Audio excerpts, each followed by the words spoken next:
لوگ ہیں اللہ والے؟ نبی پاک فرماتے ہیں قرآن پڑھنے والے کہ یہی لوگ اللہ والے اور خواص میں شامل ہیں، خاص لوگوں میں شامل ہیں، اللہ والے ہیں جو قرآن پڑھنے والے ہیں۔ اب سوچو کہ ہم قرآن کتنا پڑھتے ہیں۔ اب چند صورتوں کی فضیلت بھی سن لو۔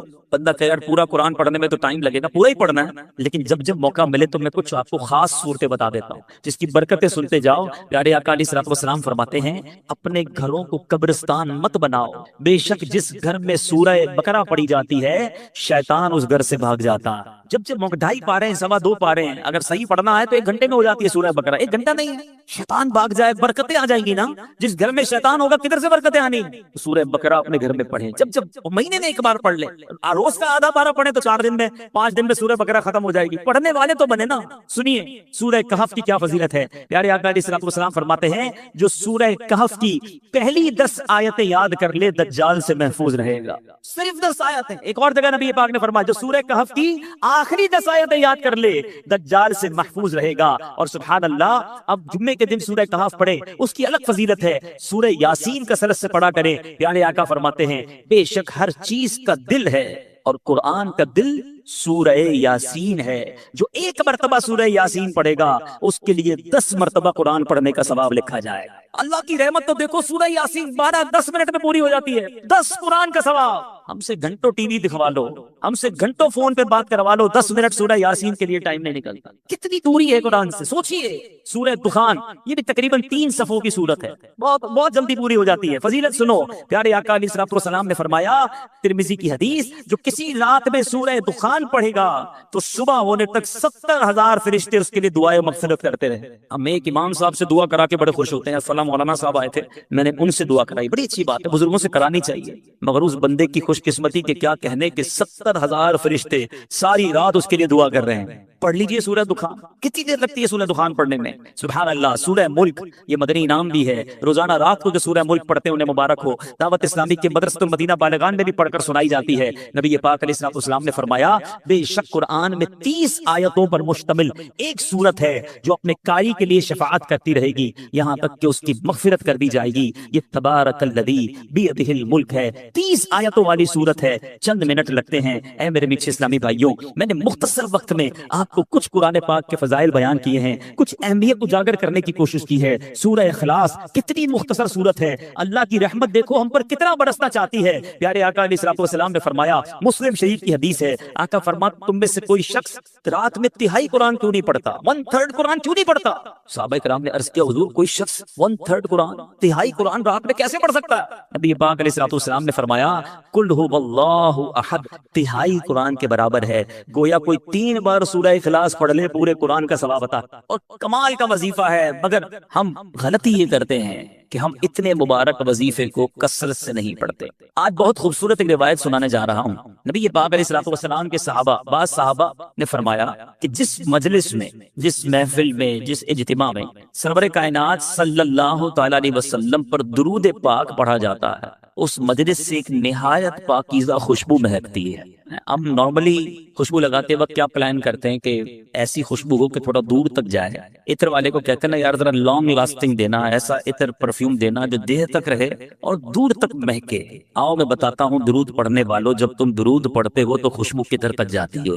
صحابہ کہتے ہیں جب کسی مجلس میں، کسی محفل میں درود پڑھا جاتا تو اس درود کی مہک آسمانوں تک جاتی ہے، اور وہاں اللہ کے فرشتے اس خوشبو کو جب محسوس کرتے ہیں تو کہتے ہیں زمین پر کسی مجلس میں ہو نہ ہو کہیں آقا کے دیوانے جمع ہو کر نبی پاک پر درود و سلام کا نذرانہ پیش کر رہے ہیں۔ یعنی یہاں ہم درود پڑھے وہاں فرشتوں کو پتہ چل جاتا ہے کہ کہیں درود پڑھا جا رہا ہے جس کی یہ مہک ہے، اس کی یہ خوشبو ہے جو آسمانوں تک پہنچ رہی ہے۔ اللہ اکبر۔ نبی پاک علیہ الصلوۃ والسلام ایسے، ان کا ذکر اتنا مہکا، ان کی بات کرے تو خوشبو نکلے، تو خود نبی پاک علیہ الصلوۃ والسلام کی خوشبو کا عالم کیا ہو۔ میں بڑے بڑے حسین، بڑے اسپیشل لوگوں کی لوگ بات کرتے ہیں، لوگ کہتے ہیں بہت حسین ہے فلاں فلاں جناب، بڑا اس کو لوگ فالو کرتے ہیں، اس کے فینز ہیں، اس کے فالوورز ہیں۔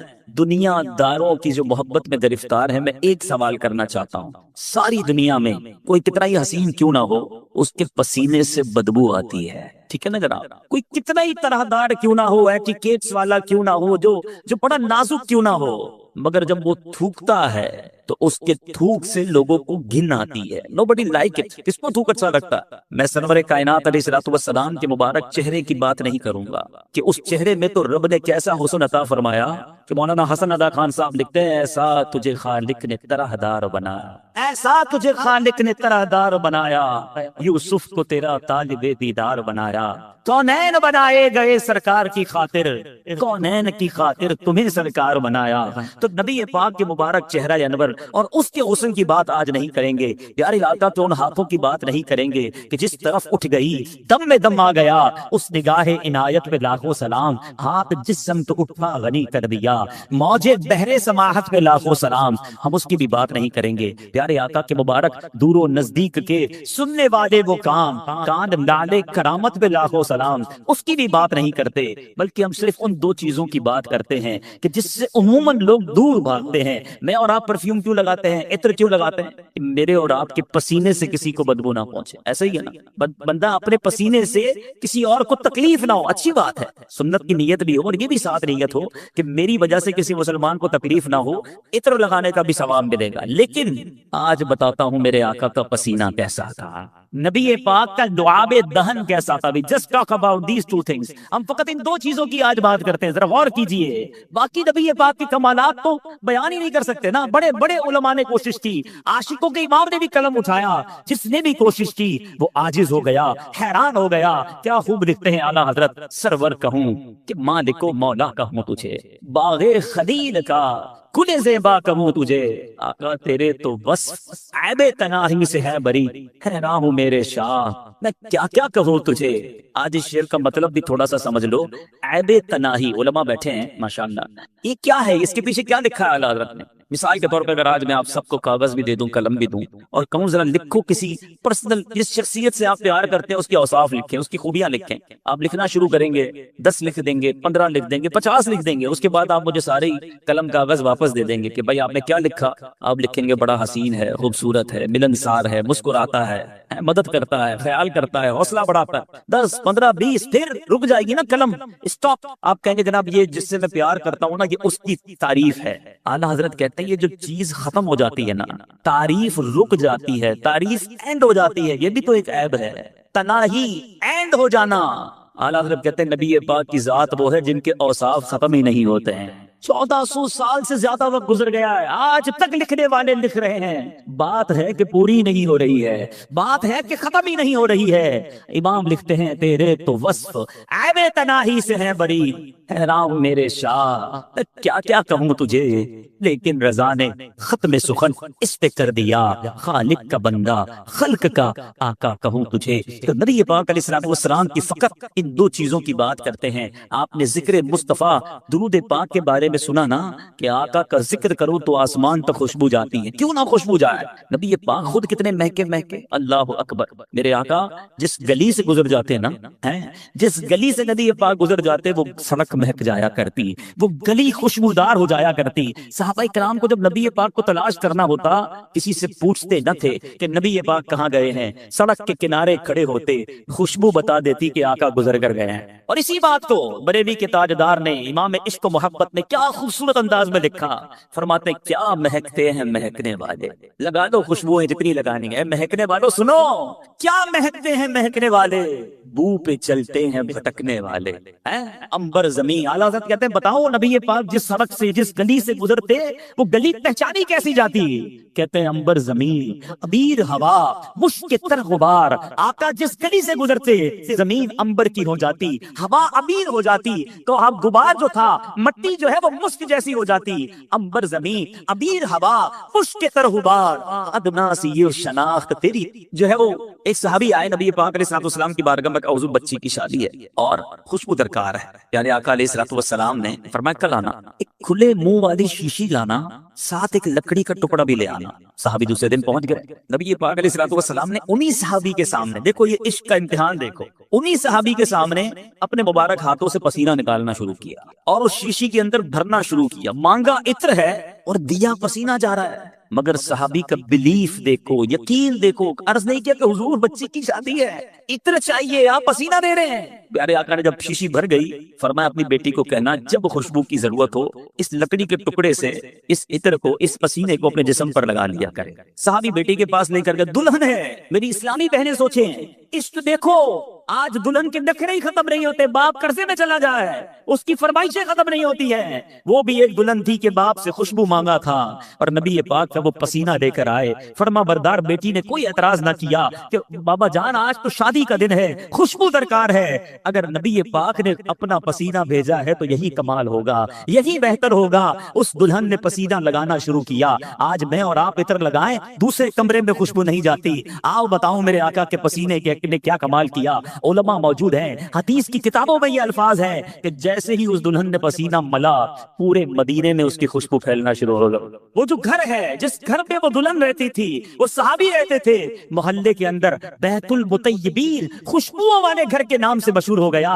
اللہ اکبر، میرے آقا کا ایسا معجزہ ہو، اعلیٰ حضرت کا قلم کیسے خاموش رہ سکتا ہے۔ عاشقوں کے امام لکھتے ہیں، واللہ جو مل جائے میرے گل کا پسینہ، واللہ جو مل جائے میرے گل کا پسینہ، مانگے نہ کبھی عطر نہ پھر چاہے دلہن پھول۔ ارے آقا کا پسینہ مل جائے تو نہ دلہن کو پھول چاہیے، نہ دلہن کو جناب عطر چاہیے۔ اب یہ تمام باتیں سنتے ہیں نا، ایمان تازہ ہو جاتا ہے کہ کیا منظر ہوتا ہوگا۔ آقا جس گلی سے گزرتے ہوں گے، صحابہ ہاتھ باندھے باندھے پیچھے چلتے ہوں گے، خوشبوئیں بھی سونگتے ہوں گے۔ 1400 سال پرانی بات ہے، مگر سچی بات بتاؤں، آج بھی ہاں جو مدینے شریف گئے ہیں نا، وہ میری بات مانیں گے۔ آج بھی اگر کوئی عاشق رسول مدینے چلا جائے، نبی پاک کے مبارک تھوک مبارک کی بات کریں، اللہ اکبر، پیارے آقا کی بارگاہ میں اہل مدینہ آتے، دور دور سے لوگ آتے، کہتے حضور ہمارے کنویں کا پانی کھارا ہے۔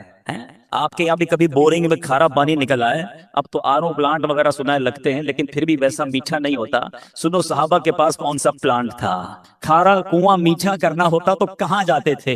نبی پاک کے در پر آتے تھے، انہیں پتا تھا جو مانگو آقا عطا فرماتے ہیں۔ واہ کیا جود و کرم ہے، شہ بتہا تیرا، نہیں سنتا ہی نہیں مانگنے والا تیرا۔ تو آقا علیہ الصلوۃ والسلام کی بارگاہ میں آئے، آ کر عرض کرتے حضور پانی کھارا ہے، ہمارے کنویں کا پانی کھارا ہے۔ نبی پاک کلی فرما کر، کبھی کلی فرما کر پانی دے دیتے، کبھی خود تشریف لے جا کر کنویں پر کلی فرماتے۔ آقا کا کلی کیا ہوا پانی، کیونکہ اس میں لعاب مصطفیٰ صلی اللہ تعالی علیہ وسلم مل جاتا تھا، جب وہ کنویں میں ڈالا جاتا کھاری کنواں میٹھا ہو جایا کرتا۔ اعلیٰ حضرت لکھتا ہے، جس سے خاری کنویں شیرائے جاں بنے، جس سے خاری کنویں شیرائے جاں بنے، اس زلال حلاوت پہ لاکھوں سلام۔ آقا کی زبان سے جو چیز ٹچ ہو جاتی، جو لعاب لگ جاتا۔ ایک صحابی، ان کا نام ہے حضرت عتبہ بن فرقد رضی اللہ عنہ۔ آپ کی 4 بیویاں تھیں، 4 ازواج تھی۔ آپ کی بیویاں، آپ کی ازواج سوچتی کہ حضرت عتبہ خوشبو کون سی لگاتے ہیں، وہ بڑی مہنگی مہنگی خوشبو لگاتی، مگر حضرت عتبہ کی خوشبو سے آگے نہ بڑھ پاتی۔ اور گھر میں بیوی زوجہ تو دیکھ لیتی ہے نا کہ عطر کون سا لگایا جا رہا ہے، کبھی عطر لگاتے بھی نہیں دیکھا۔ ایک بار ایک زوجہ نے آپ سے عرض کی، حضور یہ بتائیں آپ خوشبو کون سی لگاتے ہیں؟ ہم ساری مل کر کوشش کرتی ہیں کہ آپ کی خوشبو کے برابر آ جائیں، مگر آپ کی خوشبو بڑی عرفہ و اعلیٰ ہے، آپ بتائیں تو صحیح کون سی خوشبو یوز کرتے ہیں؟ آپ نے فرمایا میں کوئی خوشبو نہیں لگاتا۔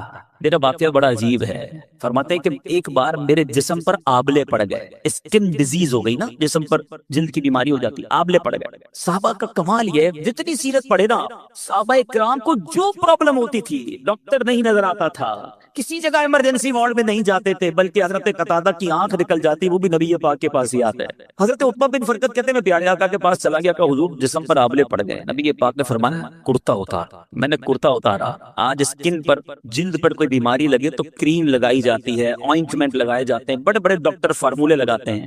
نبی پاک نے حضرت عتبہ کا کرتا اتارنے کے بعد اپنا لعاب دہن نکالا، حضرت عتبہ کے جسم پر ملنا شروع کر دیا۔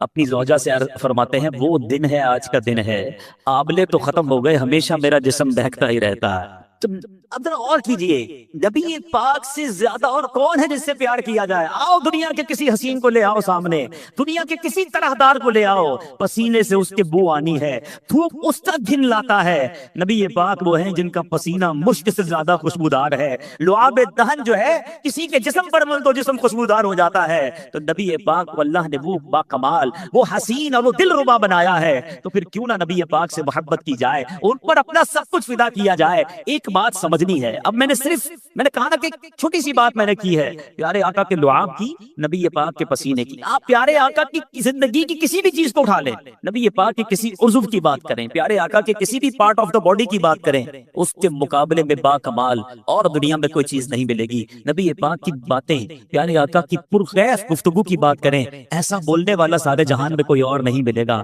نبی پاک کی عادتوں کی بات کریں, ایسی عادتیں دنیا میں کہیں نہیں ملے گی. اور ایسے کیسے ملے گا جب نبی پاک کو رب نے حبیب بنایا, اپنا حبیب بنایا, تو پھر پیارے آقا جیسا پھر کسی کو نہ بنایا. اور یہ بات میں نہیں کہتا, ایک بار پیارے آقا علیہ السلام نے خود جبریل امین سے ارشاد فرمائی. حدیث کا مضمون ہے, جبریل یہ تو بتاؤ, تم نے سارے نبیوں کو دیکھا ہے, سارے جہان کو دیکھا ہے, کیا تم نے ہم جیسا, مجھ جیسا کسی اور کو پایا ہے؟ جبریل امین کا جو جواب ہے نا, وہ میں اعلیٰ حضرت کے شعر کے ذریعے دینا چاہتا ہوں.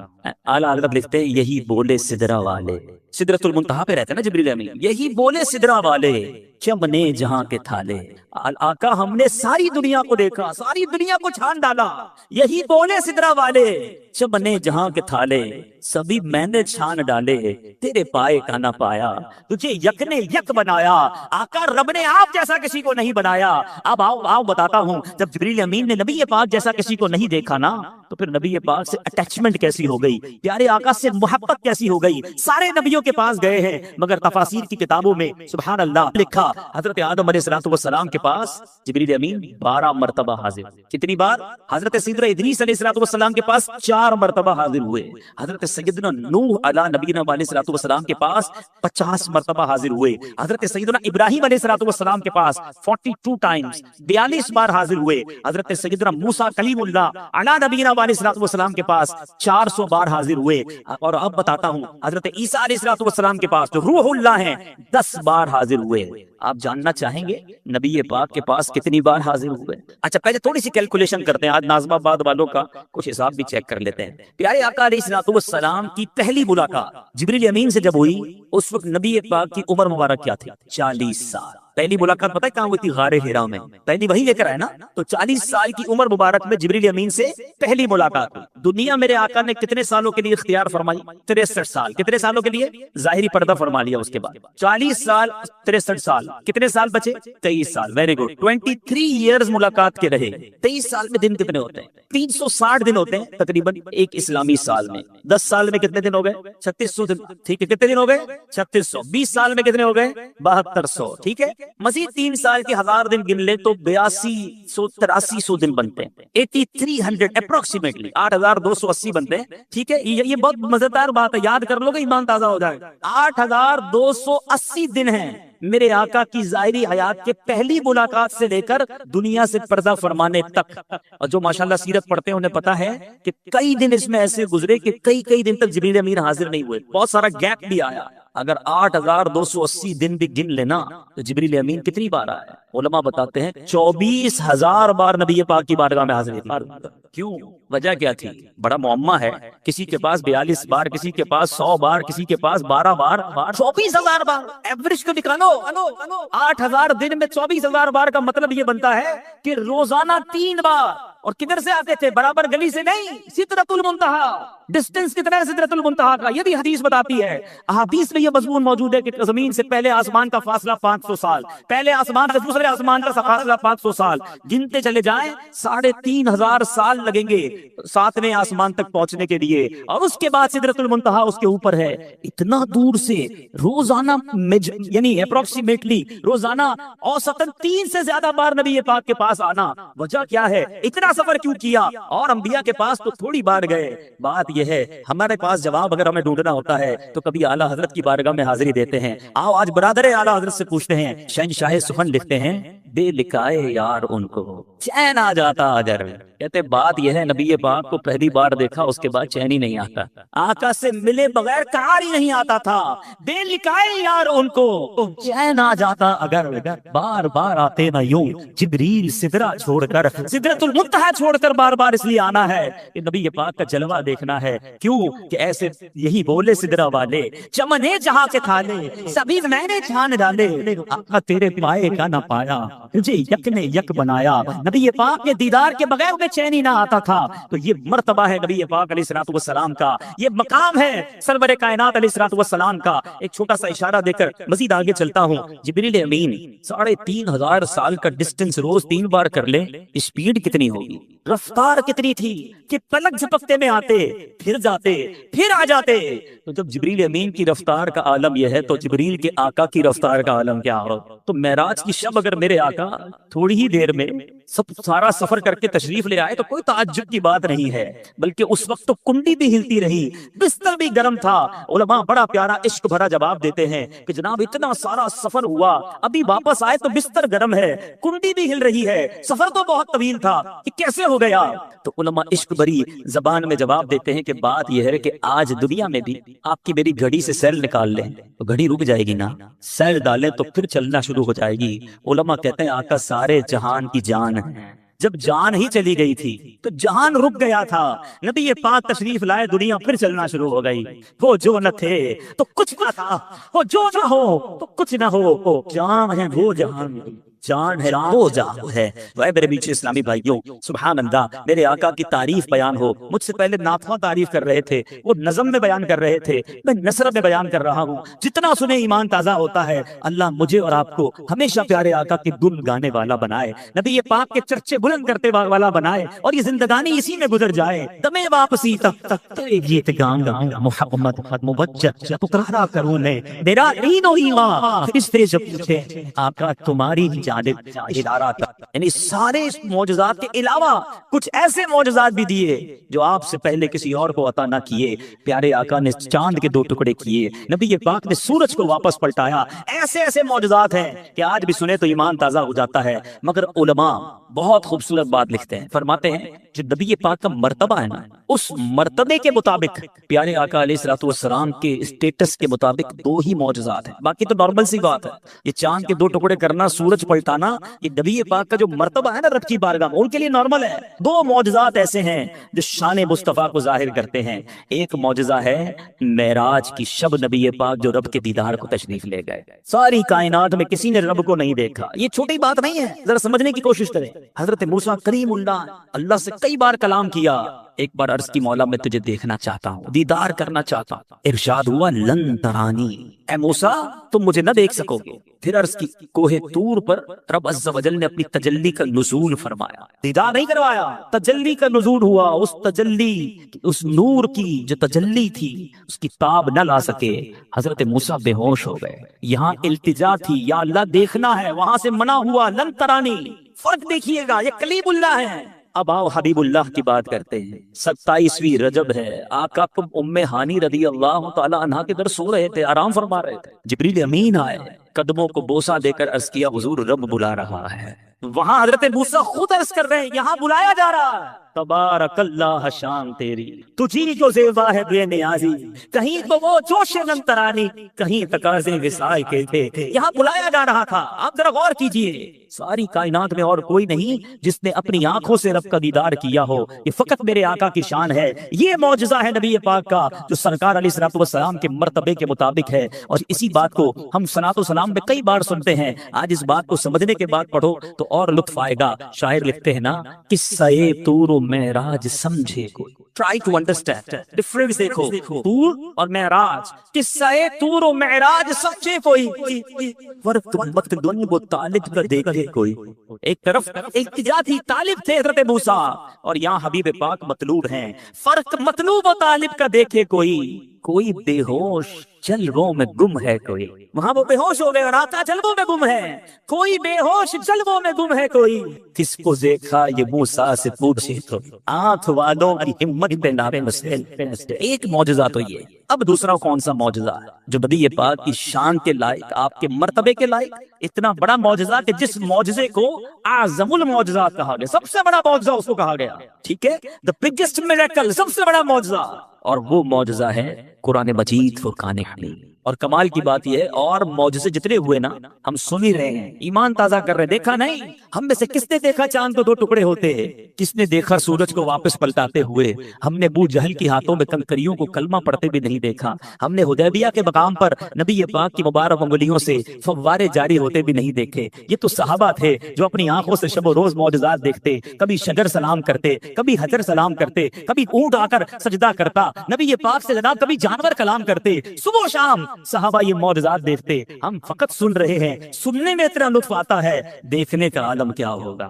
ہر کوئی فدا ہے بن دیکھے، دیدار کا عالم کیا ہوگا؟ مگر اے عاشقان رسول، مدنی چینل کے ناظرین، سب سے بڑا جو معجزہ ہے وہ ہمارے درمیان ہے۔ جی ہاں، وہ تو ہم دیکھ سکتے ہیں نا، ہم اسے تو محسوس کر سکتے ہیں، اس کی برکتیں تو لوٹ سکتے ہیں۔ قرآن کا اعجاز دیکھو، آج بھی 1400 سال سے زیادہ عرصہ گزر گیا ہے، زبر زیر پیش کا فرق نہیں آ سکتا۔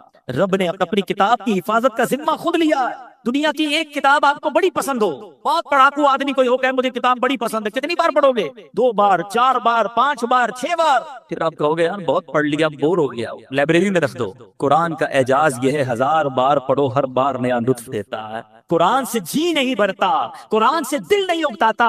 ارے بندے کو عربی نہ آئے، صحیح قرآن پڑھنے والا مل جائے، قاری پڑھتا رہے، بندہ رونا شروع کر دیتا ہے۔ یہ وہ چاشنی ہے، یہ وہ نور ہے، یہ وہ رکت ہے جو قرآن اپنا اعجاز آج بھی دکھاتا ہے۔ یہ پیارے آقا کا معجزہ آج بھی میں اور آپ اپنی آنکھوں سے دیکھ سکتے ہیں۔ 5-6 سال کا بچہ ہوتا ہے، اپنے گھر کی زبان سیدھی بولنا نہیں آتی، مگر پورا قرآن اسے زبانی یاد ہو جاتا ہے۔ یہ قرآن کا کمال نہیں تو کیا ہے؟ ہمارے سامنے ہے، اور کتنے فضائل ہیں قرآن کے، کتنی حدیثیں ہیں قرآن کی جناب فضائل کے اندر، مگر آج ہمارے پاس قرآن پڑھنے کا ٹائم نہیں۔ اے میلاد منانے والوں، نبی پاک سے محبت کرنے والوں، مجھے بتائیے کہ پیارے آقا کا یہ معجزہ، یہ رب کا کلام ہمارے درمیان ہے، مگر ہم میں سے کون قرآن پڑھتا ہے؟ اور قرآن اگر پڑھے نا اور اس کو سمجھے بھی، اللہ اکبر، ایسے ایسے واقعات ہیں، ایسی ایسی اس کی سبحان اللہ آیتیں ہیں، اگر انڈرسٹینڈ کرنا شروع کریں تو بندے کا ایمان تازہ ہو جاتا ہے کہ رب نے کیا کیا ہمارے لیے ارشادات فرمائے ہیں۔ مگر آج صبح اٹھ کے نیوز پیپر پڑھنے کا ٹائم ہے، رات سوتے ہوئے خبریں دیکھنے کا ٹائم ہے، موبائل فون کے سارے میسج پڑھیں گے،